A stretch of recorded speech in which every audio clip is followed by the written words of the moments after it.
ನಮಸ್ಕಾರ ಸ್ನೇಹಿತರೆ, ತಮ್ಗೆಲ್ಲರಿಗೂ big boss ನ ವೋಟಿಂಗ್ ಅಪ್ಡೇಟ್ ಗೆ ಸ್ವಾಗತ. ಫಿನಾಲೆ ವೀಕ್ ನ ಫೈನಲ್ ವೋಟಿಂಗ್ ರಿಸಲ್ಟ್ ಅನ್ನೋದು ಸಿಕ್ಕಾಪಡೆ ಏರುಪೇರಾಗಿ ಕಾಣಿಸ್ತಾ ಇದೆ. ತುಂಬಾ ಹೈ ವೋಲ್ಟೇಜ್ ಆಗಿ ವೋಟಿಂಗ್ ಅನ್ನೋದು ನಡೀತಾ ಇದೆ. ಸದ್ಯಕ್ಕೆ ಜನಮೆಚ್ಚಿದ ಜೋಡಿ ರಕ್ಷಿತಾ ಶೆಟ್ಟಿ ಗಿಲ್ಲಿ ಅಂತಾನೆ ಹೇಳ್ಬೋದು. ಜೊತೆಗೆ ಲಕ್ಕು ಕುಲಾಯಿಸಿದ್ದು ಅಶ್ವಿನಿ ಗೌಡ ಅವರಿಗೆ ಕಾವ್ಯ ಶೈವ ಅವರ ವೋಟಿಂಗ್ ರಿಸಲ್ಟ್ ಅನ್ನೋದು ಕುಸಿತ ಕಾಣ್ತಾ ಇದೆ. ಸೊ ಎಲ್ಲಾ ವಿಚಾರಗಳ ಬಗ್ಗೆ ಕಂಪ್ಲೀಟ್ ಆಗಿ ಮಾತಾಡ್ತಾ ಹೋಗೋಣ. ಮೊದಲಿಗೆ ಯಾರೆಲ್ಲ ಫಸ್ಟ್ ಟೈಮ್ ಚಾನಲ್ ವಿಸಿಟ್ ಮಾಡ್ತಾ ಇದ್ದೀರಾ, ಚಾನಲ್ಗೆ ಸಬ್ಸ್ಕ್ರೈಬ್ ಮಾಡ್ಕೊಂಡು ಬೆಲ್ ಐಕಾನ್ ಮೇಲೆ ಕ್ಲಿಕ್ ಮಾಡಿ. ಸ್ನೇಹಿತರ, ಫಿನಾಲೆ ವೀಕ್ ನ ಟಾಪ್ 6 ಅನ್ನ ನಿರ್ಧಾರ ಮಾಡುವಂತ ವೋಟಿಂಗ್ ರಿಸಲ್ಟ್ ನಲ್ಲಿ ನಿಜವಾಗ್ಲೂ ಹೇಳ್ತಾ ಇದೀವಲ್ಲ, ಅವ್ರಿಗೂ ಸಹ ಒಂದು ವೋಟಿಂಗ್ ಪರ್ಸೆಂಟೇಜ್ ಅನ್ನೋದು ಇನ್ಕ್ರೀಸ್ ಆಗಿರಬಹುದು, ಕುಸಿತ ಆಗಿರೋದು ಪ್ರತಿಯೊಂದು ಸಹ ಕಾಣ ಸಿಗ್ತಾ ಇದೆ. ಸೊ ಸದ್ಯಕ್ಕೆ ಶನಿವಾರದ ಬೆಳಿಗ್ಗೆ ನಮ್ಗೆ ಯಾರೆಲ್ಲ ಯಾವ ಒಂದು ಆರ್ಡರ್ ನಲ್ಲಿ ಕಾಣಿಸ್ತಾ ಇದಾರೆ ಅಂತ ನೋಡೋದಾದ್ರೆ, ನಮಗೆ ಕೊನೆಯ ಸ್ಥಾನದಲ್ಲಿ ಮ್ಯೂಟೆಂಟ್ ರಘು ಅವರೇ ಮುಂದುವರಿತಾ ಇದ್ದಾರೆ. ಮ್ಯೂಟೆಂಟ್ ರಘು ಅವರ ಒಂದು ವೋಟಿಂಗ್ ಪರ್ಸೆಂಟೇಜ್ ಅನ್ನೋದೆಲ್ಲೂ ಸಹ ಸಿಕ್ಕಾಪಡೆ ಇನ್ಕ್ರೀಸ್ ಆಗ್ತಾ ಇರೋದನ್ನ ನಮ್ಗೆ ಕಾಣಿಸ್ತಾ ಇಲ್ಲ. ಇದಕ್ಕೆ ಅತಿ ಮುಖ್ಯವಾದಂತ ಕಾರಣ ಏನು ಅಂದ್ರೆ, ಸಾಕು ಈಗಾಗಲೇ ಟಾಪ್ 6 ಗೆ ನೀವು ಬಂದಿದ್ದೀರಾ, ನಿಮ್ಗೆ ಮತಗಳನ್ನ ಹಾಕಿದ್ರು ಸಹ ನೀವು ವಿನ್ನರ್ ರೇಸ್ ಗೆ ಇಲ್ಲ ರನ್ನರ್ ರೇಸ್ ಗೆ ಬರೋದಿಲ್ಲ. ಇಲ್ಲಿ ಗಿಲ್ಲಿ ಮತ್ತೆ ರಕ್ಷಿತಾ ಶೆಟ್ಟಿ ಅವರು ಈಗಾಗಲೇ ವಿನ್ನರ್ ಮತ್ತೆ ರನ್ನರ್ ರೇಸ್ ನಲ್ಲಿ ಇದ್ದಾರೆ. ಅವ್ರಿಬ್ಬರ ಮಧ್ಯೆ ನಾವು ನಿರ್ಧಾರ ತೆಗೆದುಕೊಳ್ತೀವಿ ಅಂತ ಜನಗಳ ಫಿಕ್ಸ್ ಆದಂಗೆ ಕಾಣಿಸ್ತಾ ಇದೆ. ಸೊ ಅದೇ ವಿಚಾರಕ್ಕೆ ಇಲ್ಲಿ ರಘು ಅವರಿಗೆ ಊಹಿಸಿದ ರೇಂಜ್ ಗೆ ಏನು ಸಹ ವೋಟಿಂಗ್ ಪರ್ಸೆಂಟೇಜ್ ಅನ್ನೋದು ಬರ್ತಾ ಇಲ್ಲ. ಸೊ ಸದ್ಯಕ್ಕೆ ರಘು ಅವರಿಗೆ 10.67% ವೋಟಿಂಗ್ ಬರ್ತಾ ಇದೆ. ಭಾನುವಾರ ನಡೆಯುವಂತ ಒಂದು ಫಿನಾಲೆಯಲ್ಲಿ ಮೊದಲಿಗೆ ಬಿಗ್ ಬಾಸ್ ಮನೆಯಿಂದ ಹೊರಗಡೆ ಬರುವಂತ ಕಂಟೆಸ್ಟೆಂಟ್ ಆಗಿ ರಘು ಅವರು ಕಾಣ ಸಿಕ್ಕೋದ್ರಲ್ಲಿ ಯಾವುದೇ ರೀತಿಯ ಡೌಟ್ ಇಲ್ಲ ಅಂತಾನೆ ಹೇಳ್ಬೋದು.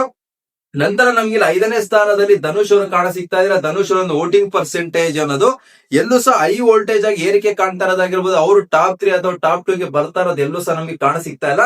ಸದ್ಯಕ್ಕೆ ರಘು ಅವರಿಗೆ 12.18% ವೋಟಿಂಗ್ ನಡೀತಾ ಇದೆ. ತುಂಬಾ ಗುಡ್ ವೋಟಿಂಗ್ ಪರ್ಸೆಂಟೇಜ್ ಅಂತಾನೆ ಹೇಳ್ಬೋದು. ಬಿಗ್ ಬಾಸ್ ಮನೆಯಲ್ಲಿ ಧನುಷ್ ಅವರು ಟಾಸ್ಕ್ ಗಳ ವಿಚಾರದಲ್ಲಿ ಆಡದಂತ ಆಟ ಆಗಿರ್ಬೋದು, ವ್ಯಕ್ತಿತ್ವದ ವಿಚಾರದಲ್ಲಿ ಕೆಲವೊಂದು ಸಂದರ್ಭಗಳಲ್ಲಿ ತೋರಿಸಿದಂತ ವರ್ತನೆ ಆಗಿರ್ಬೋದು, ಜನಗಳಿಗೆ 100% ಇಷ್ಟ ಆಗಿದೆ. ಬಟ್ ವಿನ್ನರ್ ಅಥವಾ ರನ್ನರ್ ಮಾಡುವಷ್ಟು ಮಟ್ಟಿಗೆ ಇಲ್ಲಿ ಜನಗಳು ಹಂಚ್ಕೊಂಡಿಲ್ಲ ಧನುಷ್ ಅವ್ರನ್ನ ಅಂತಾನೆ ಹೇಳ್ಬೋದು. ಸೊ ಅದೇ ಉದ್ದೇಶಕ್ಕೆ ಧನುಷ್ ಅವ್ರಿಗೂ ಸಹ ಸ್ವಲ್ಪ ಕಡಿಮೆ ವೋಟಿಂಗ್ ಪರ್ಸೆಂಟೇಜ್ ಅನ್ನೋದು ಬರ್ತಾ ಇದೆ. ನಿಜವಾಗ್ಲೂ ಇಲ್ಲಿ ಕಾಂಪಿಟೇಷನ್ ಅಂತ ನಡೀತಾ ಇರೋದು ಯಾವ ಸ್ಥಾನಕ್ಕೆ ಅಂದ್ರೆ, 3ನೇ ಸ್ಥಾನಕ್ಕೆ ಕಾಂಪಿಟೇಷನ್ ಅದು ನಡೀತಾ ಇದೆ.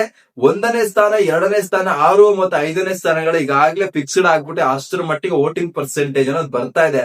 ಬಟ್ ಇಲ್ಲಿ ಕುತೂಹಲದಿಂದ ವೀಕ್ಷಕರಾಗಿರ್ಬೋದು, ನಾವಾಗಿರ್ಬೋದು, ಪ್ರತಿನಿತ್ಯ ನೋಡ್ತಾ ಇರೋದೇನಪ್ಪಾ ಅಂದ್ರೆ, 3ನೇ ಸ್ಥಾನಕ್ಕಾಗಿ ಕಾವ್ಯ ಶೈವ ಮತ್ತೆ ಅಶ್ವಿನಿ ಗೌಡ ಅವ್ರ ಮಧ್ಯೆ ಸಿಕ್ಕಾಪಟ್ಟೆ ಪೈಪೋಟಿ ನಡೀತಾ ಇದೆ. ಒಂದು ದಿನ ಕಾವ್ಯ ಅವ್ರ ಮುಂದೆ ಇದ್ರೆ, ಒಂದು ದಿನ ಅಶ್ವಿನಿ ಗೌಡ ಅವ್ರ ಮುಂದೆ ಬರ್ತಾ ಇದ್ದಾರೆ. ಅಷ್ಟರ ಮಟ್ಟಿಗೆ ಕಾಂಪಿಟೇಷನ್ ಅನ್ನೋದು ನಡೀತಾ ಇದೆ. ಸೊ ಸದ್ಯಕ್ಕೆ ಇಲ್ಲಿ ಕಾವ್ಯ ಅವರ ವೋಟಿಂಗ್ ಪರ್ಸೆಂಟೇಜ್ ಅನ್ನೋದು ಕುಸಿತ ಕಂಡಿದೆ. ಕಾವ್ಯ ಅವರು ಈಗ 4ನೇ ಸ್ಥಾನಕ್ಕೆ ಬಂದಿದ್ದಾರೆ.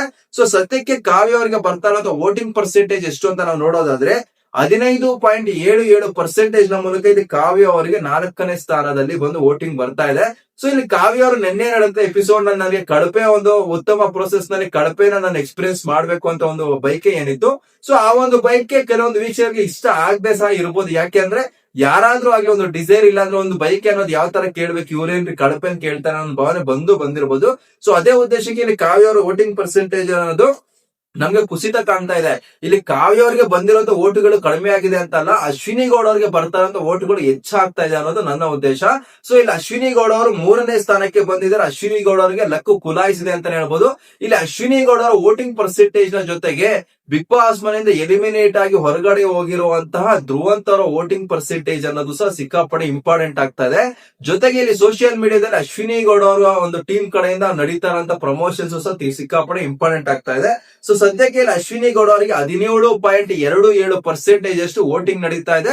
ತುಂಬಾ ಸ್ಟ್ರಾಂಗ್ ಆಗಿರುವಂತ ವೋಟಿಂಗ್ ಅಂತಾನೆ ಹೇಳ್ಬೋದು. ನಾವು ಟಾಪ್ 3 ನಲ್ಲಿ ಅಶ್ವಿನಿ ಗೌಡ ಸಹ ನೋಡುವಂತ ಎಲ್ಲಾ ಸಾಧ್ಯತೆ ಸಹ ಇದೆ. ಸೊ ಈ ಒಂದು ಉದ್ದೇಶದಲ್ಲಿ ಯಾರೆಲ್ಲ ಅಶ್ವಿನಿ ಗೌಡ ವೋಟ್ ಮಾಡ್ತಾ ಇದ್ರೆ ನೀವೆಲ್ಲ ಖುಷಿ ಪಡುವಂತ ವಿಚಾರ ಅಂತಾನೆ ಹೇಳ್ಬೋದಪ್ಪ. ನಂತರ ಇಲ್ಲಿ ನಮ್ಗೆ 2ನೇ ಸ್ಥಾನದಲ್ಲಿ ಟಗರು ಪುಟಿ ರಕ್ಷಿತಾ ಶೆಟ್ಟಿ ಅವರೇ ಕಾಣ ಸಿಗ್ತಾ ಇದಾರೆ. ರಕ್ಷಿತಾ ಶೆಟ್ಟಿ ಅವರಿಗೆ ನೆಕ್ಸ್ಟ್ ಲೆವೆಲ್ ವೋಟಿಂಗ್ ಆಗ್ತಾ ಇದೆ ಅಂತಾನೆ ಹೇಳ್ಬೋದು. ಎಕ್ಸ್ಪೆಷಲಿ ರಕ್ಷಿತಾ ಶೆಟ್ಟಿ ಅವರಿಗೆ ವುಮೆನ್ ಆಡಿಯನ್ಸ್ ಏನಿದ್ದಾರೆ ತುಂಬಾ ಅಂದ್ರೆ ತುಂಬಾನೇ ವೋಟ್ ಮಾಡ್ತಾ ಇದಾರೆ. ಇಲ್ಲಿ ಯಾಕೆ ಫ್ಯಾಮಿಲಿ ಆಡಿಯನ್ಸ್ ಅಥವಾ ವುಮೆನ್ ಆಡಿಯನ್ಸ್ ಇಂಪಾರ್ಟೆಂಟ್ ಆಗ್ತಾರೆ ಬಿಗ್ ಬಾಸ್ ಶೋ ಅನ್ನೋದಕ್ಕೆ ರಕ್ಷಿತಾ ಶೆಟ್ಟಿ ಅವರು ಬೆಸ್ಟ್ ಎಕ್ಸಾಂಪಲ್. ಇಲ್ಲಿ ಯಾರಾದ್ರೂ ಆಗಿ ಒಬ್ಬ ಒಬ್ಬ ಕಂಟೆಸ್ಟೆಂಟ್ ಇಷ್ಟಪಟ್ರೆ ಕೇವಲ ಅವರೊಂದು ಮೊಬೈಲ್ ನಿಂದ ವೋಟ್ ಮಾಡ್ತಾರೆ. ಅದೇ ಫ್ಯಾಮಿಲಿ ಆಡಿಯನ್ಸ್ ಇಲ್ಲಾಂದ್ರೆ ಫೀಮೇಲ್ ಕಂಟೆಸ್ಟೆಂಟ್ ಇಷ್ಟಪಡುವಂತ ವುಮೆನ್ಸ್ ಯಾರಿದ್ದಾರೆ, ಅವರು ಮನೆಯಲ್ಲಿರುವಂತ ಎಲ್ಲಾ ಒಂದು ಮೆಂಬರ್ಸ್ ಜೊತೆಗೂ ಸಹ ವೋಟ್ ಹಾಕ್ಸ್ತಾರೆ. ಅದೇ ಒಂದು ವಿಚಾರ ಇಲ್ಲಿ ರಕ್ಷಿತಾ ಶೆಟ್ಟಿ ವಿಚಾರದಲ್ಲಿ ಸಹ ನಡೀತಾ ಇದೆ. ಸದ್ಯಕ್ಕೆ ರಕ್ಷಿತಾ ಶೆಟ್ಟಿಗೆ 19.63% ಅಷ್ಟು ವೋಟಿಂಗ್ ನಡೀತಾ ಇದೆ. ತುಂಬಾ ನೆಕ್ಸ್ಟ್ ಲೆವೆಲ್ ಆಗಿರುವಂತ ವೋಟಿಂಗ್ ಪರ್ಸೆಂಟೇಜ್ ಅಂತಾನೆ ಹೇಳ್ಬೋದು. ತುಂಬಾ ಅದ್ಭುತವಾದಂತ ವೋಟಿಂಗ್ ಬರ್ತಾ ಇದೆ. ನಂತರ ನಂಬರ್ 1 ಪೊಸಿಷನ್ ನಮ್ಗೆ ಗಿಲ್ಲಿ ನಟ ನಟರಾಜ್ ಅವರೇ ಕಾಣ ಸಿಗ್ತಾ ಇದಾರೆ. ಸದ್ಯಕ್ಕಂತೂ ಗಿಲ್ಲಿ ಅವ್ರನ್ನ ಯಾರು ಸಹ ಟಚ್ ಮಾಡಕ್ ಆಗ್ತಾ ಇಲ್ಲ. ಅಷ್ಟರ ಮಟ್ಟಿಗೆ ವೋಟಿಂಗ್ ಅನ್ನೋದು ನಡೀತಾ ಇದೆ. ಅಂಡ್ ಇಲ್ಲಿ ಇಂಟ್ರೆಸ್ಟಿಂಗ್ ಆಗಿರೋ ವಿಚಾರ ಏನಪ್ಪಾ ಅಂದ್ರೆ ಡೇ ಬೈ ಡೇ ಇಲ್ಲಿ ಗಿಲ್ಲಿಯವರ ವೋಟಿಂಗ್ ಪರ್ಸೆಂಟೇಜ್ ಅನ್ನೋದು ಇನ್ಕ್ರೀಸ್ ಆಗ್ತಾ ಇದೆ. ನಿನ್ನೆ ನಾವು ಒಂದು ವಿಚಾರವನ್ನ ಮಾತಾಡಿದ್ವಿ, ಇಲ್ಲಿ ಗಿಲ್ಲಿಯವರ ವೋಟುಗಳು ಅನ್ನೋದೇನಿದೆ ಸ್ಪ್ಲಿಟ್ ಆಗಿ ಕಾವ್ಯಾಗ ಏನಾದ್ರೂ ಹೋಗ್ತಾ ಇದೆ, ಕಾವ್ಯವರ ವೋಟಿಂಗ್ ಪರ್ಸೆಂಟೇಜ್ ಇನ್ಕ್ರೀಸ್ ಆಗ್ತಾ ಇದೆ. ಗಿಲ್ಲಿಯವ್ರದ್ದು 0.2%, 0.1% ತರ ಇನ್ಕ್ರೀಸ್ ಆಗ್ತಾ ಬದಲಿಗೆ ಡಿಕ್ರೀಸ್ ಆಗ್ತಾ ಇದೆ ಅಂತ ಮಾತಾಡಿದ್ವಿ. ಬಟ್ ಇವತ್ತು ನಾವು ವೋಟಿಂಗ್ ರಿಸಲ್ಟ್ ಅಂತ ನೋಡ್ಬೇಕಾದ್ರೆ ಗಿಲ್ಲಿಯವ್ರಿಗೆ 1 ಪಾಯಿಂಟ್ ಅಷ್ಟು ವೋಟಿಂಗ್ ಪರ್ಸೆಂಟೇಜ್ ಇನ್ಕ್ರೀಸ್ ಆಗಿದೆ. ಸೊ ಗಿಲ್ಲಿಯವ್ರನ್ನ ಇಷ್ಟಪಟ್ಕೊಂಡು ಗಿಲ್ಲಿಯವರೇ ಬಿಗ್ ಬಾಸ್ ಸೀಸನ್ 12 ಅಂತ ಫಿಕ್ಸ್ ಆಗಿ ವೋಟ್ ಮಾಡ್ತಾರಂತ ಜನಗಳ ಸಂಖ್ಯೆ ಅಂತೂ ಸಿಕ್ಕಾಪಟ್ಟೆ ಜಾಸ್ತಿ ಇದೆ ಅಂತಾನೆ ಹೇಳ್ಬೋದು. ಒನ್ ಸೈಡೆಡ್ ಆಗಿ ಗಿಲ್ಲಿಯವರು ಬಿಗ್ ಬಾಸ್ ಸೀಸನ್ 12 ವಿನ್ನರ್ ಆಗೋದ್ರಲ್ಲಿ ಯಾವುದೇ ರೀತಿಯ ಡೌಟ್ ಇಲ್ಲ. ಈಗಾಗಲೇ ಅವರ ಒಂದು ಕೈಯನ್ನ ಟ್ರೋಫಿ ಮೇಲೆ ಇಟ್ಟಿದ್ದಾರೆ. ಸುದೀಪ್ ಸರ್ ನನ್ನ ಕೈಗೆ ಟ್ರೋಫಿ ಕೊಡು ಅಂತ ಹೇಳೋದ್ರ ಮಟ್ಟಿಗೆ ಇಲ್ಲಿ ವೋಟಿಂಗ್ ಪರ್ಸೆಂಟೇಜ್ ಅನ್ನ ತೆಗೆದುಕೊಳ್ತಾ ಇದ್ದಾರೆ.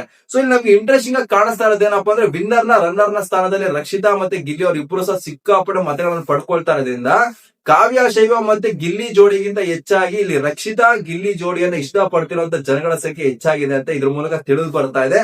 ನಂತರ ನಮ್ಗೆ ಇಲ್ಲಿ ಕಾವ್ಯ ಮತ್ತೆ ಅಶ್ವಿನಿ ಗೌಡರ ಮಧ್ಯೆ ನಡೀತಾ ಇರುವಂತ ಪೈಪೋಟಿಯಲ್ಲಿ ಯಾರು ಫೈನಲ್ ಆಗಿ ಯಶಸ್ಸು ಕಾಣ್ತಾರೆ, ಒಂದು ಫಿನಾಲೆಯಲ್ಲಿ ಸಂಡೇ ನಡೆಯುವಂತ ಒಂದು ಫಿನಾಲೆಯಲ್ಲಿ ಯಾರು 3ನೇ ಸ್ಥಾನಕ್ಕೆ ಖುಷಿ ಪಟ್ಕೊಳ್ತಾರೆ ಅನ್ನೋದು ನೋಡ್ಬೇಕಾಗಿದೆ. ಸೊ ಸದ್ಯಕ್ಕಿರುವಂತ ಅಪ್ಡೇಟ್ ನ ಪ್ರಕಾರ ಟಾಪ್ 3 ನಲ್ಲಿ ನಮ್ಗೆ ಗಿಲ್ಲಿ, ರಕ್ಷಿತಾ, ಅಶ್ವಿನಿ ಗೌಡರು ಕಾಣ ಸಿಗ್ತಾ ಇದ್ದಾರೆ. ಬಾಟಮ್ ನಲ್ಲಿ ನಮ್ಗೆ ರಘು ಮತ್ತೆ ಧನುಷ್ ಅವರು ಕಾಣ ಸಿಗ್ತಾ ಇದ್ದಾರೆ.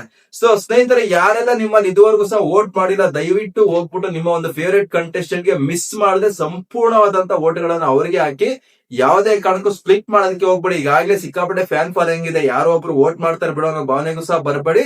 ಈಗಾಗಲೇ 5ನೇ ಸ್ಥಾನದಲ್ಲಿ 6ನೇ ಸ್ಥಾನದಲ್ಲಿ ವೋಟ್ ಮಾಡೋ ಸಹ ವೇಸ್ಟ್ ಬಿಡೋ ಅನ್ನೋ ಭಾವನೆಗೂ ಸಹ ಬರಕ್ ಹೋಗ್ಬಿಡಿ. ಯಾವ ಒಂದು ಕಂಟೆಸ್ಟೆಂಟ್ ಯಾವ ಸ್ಥಾನಕ್ಕೆ ಡಿಸರ್ವ್ ಇದಾರೋ ಆ ಕಂಟೆಸ್ಟೆಂಟ್ ಗೆ ಆ ಒಂದು ಸ್ಥಾನವನ್ನು ದೊರಕಿಸಿಕೊಡೋದ್ರಲ್ಲಿ ನಿಮ್ಮ ಪಾತ್ರ ಸಿಕ್ಕಾಪಟ್ಟೆ ಇಂಪಾರ್ಟೆಂಟ್ ಆಗುತ್ತೆ. ಸೊ ಮಿಸ್ ಮಾಡದೆ ಜಿಯೋ ಹಾಟ್ಸ್ಟಾರ್ ಗೆ ಹೋಗ್ಬಿಟ್ಟು ನಿಮ್ಮ 99 ನೋಟ್ಸ್ ಸಹ ನಿಮ್ಮ ಫೇವರೇಟ್ ಕಂಟೆಸ್ಟೆಂಟ್ ಗೆ ವೋಟ್ ಮಾಡಿ ಅಂತ ಹೇಳ್ತಾ ತಮ್ಮ ಎಲ್ಲರಿಗೂ ಥ್ಯಾಂಕ್ ಯು, ಧನ್ಯವಾದಗಳು.